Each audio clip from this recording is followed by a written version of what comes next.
السلام علیکم ورحمۃ اللہ وبرکاتہ۔ اعوذ باللہ من الشیطان الرجیم، بسم اللہ الرحمن الرحیم۔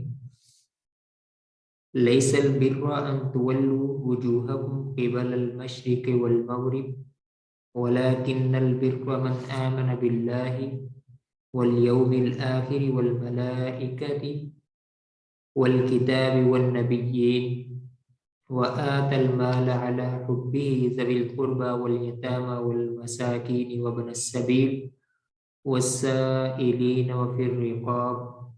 وأقام الصلاة وآتى الزكاة والموفون بعهدهم إذا عاهدوا والصابرين في البأساء والضراء وحين البأس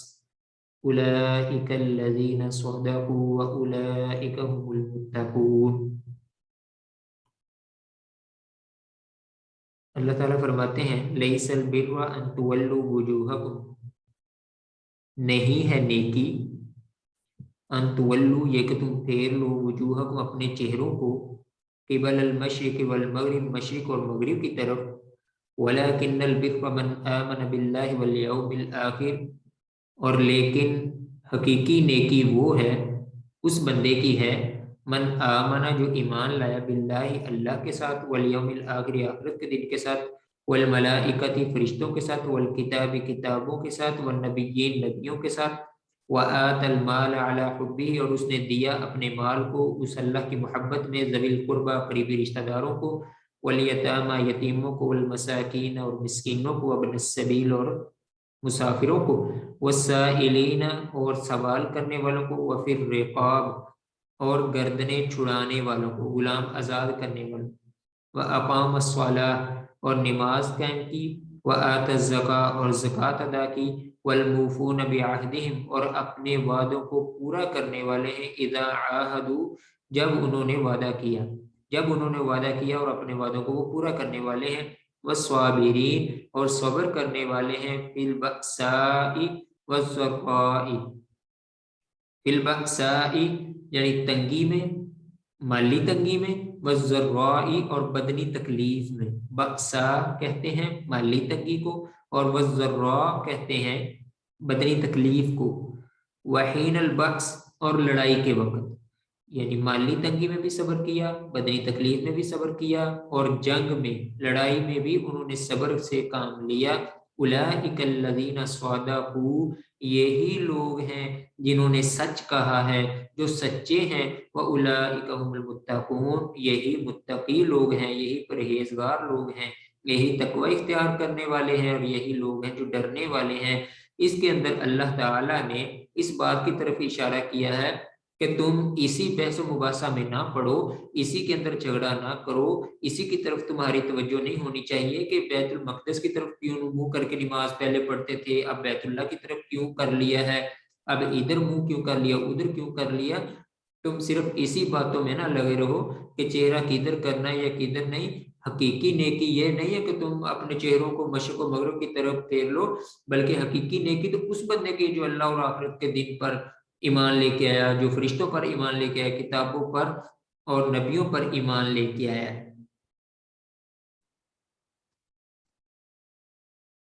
تو اس کے اندر اللہ تعالیٰ نے حقوق العباد کا ذکر کیا ہے، زیادہ تر اللہ تعالیٰ نے اس کے اندر حقوق العباد کا ذکر کیا ہے کہ یہ بیت اللہ کی طرف منہ کرنا یا بیت المقدس کی طرف منہ کرنا، اس طرح کے یہ چھوٹے سے مسئلے پہ بحث مباحثے کو ختم کر کے اس چیز کی طرف توجہ کرو کہ تم اللہ پر ایمان لے کے آؤ، نبیوں پر ایمان لے کے آؤ، فرشتوں پر ایمان لے کے آؤ، کتابوں پر ایمان لے کے آؤ، اور پھر کیا کرو، وآت المال علی حبہ، اللہ تعالیٰ کے اصل نیکی تو اس بندے کی ہے کہ جس نے اپنے مال کو اللہ تعالیٰ کی محبت میں قریبی رشتہ داروں کو دیا، یتیموں کو دیا، مسکینوں کو دیا، مسافروں کو دیا، سوال کرنے والوں کو دیا، اور گردنیں چھڑانے والوں کو دیا، اور اس نے نماز قائم کی، زکوٰۃ ادا کی۔ تو یہ سارے اللہ تعالیٰ نے احکامات یہاں بیان کیے ہیں کہ اپنے وعدوں کو وہ پورا کرنے والے بھی ہیں، صبر کرنے والے بھی ہیں، مالی تنگی میں یا بدنی تکلیف میں یا لڑائی میں وہ صبر کرنے والے،